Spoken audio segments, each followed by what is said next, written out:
Informasi pertama, saudara, pihak kepolisian memasang garis polisi di sebuah bengkel mobil di Gampung Lampuut, Kecamatan Bandaraya, Kota Banda Aceh pada Senin kemarin. Hal ini sebagaimana sebelumnya ditemukan sepasang mayat di dalam sebuah mobil yang berada di bengkel tersebut.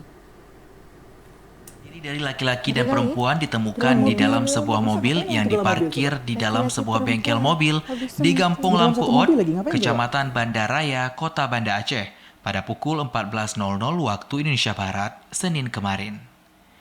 Sultan, salah seorang teknisi AC yang bekerja di tempat reparasi AC yang berada di samping lokasi kejadian, mengatakan pihak kepolisian yang merupakan Inafis Polresta Banda Aceh terjun ke lokasi pada sore harinya dan melakukan penyegelan di area bengkel tersebut pasca berhasil dibukanya pintu dari bengkel tersebut oleh beberapa saksi mata.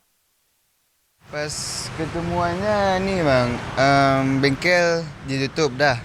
Pas ditutup tuh dibuka bengkelnya, digerobok dah jam 2. Jam 2 sekarang baru datang polisi gitu.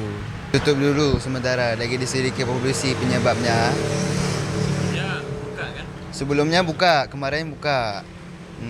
Ada kawannya satu lagi membuka bengkel, kan di dalamnya ada orang kan.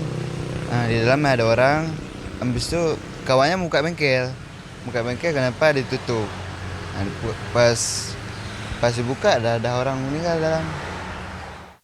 Dirinya menambahkan salah satu mayat laki-laki yang ditemukan tersebut merupakan seorang teknisi di bengkel tersebut dan baru bekerja sekitar sebulan lebih, tepatnya saat bengkel tersebut baru dibuka.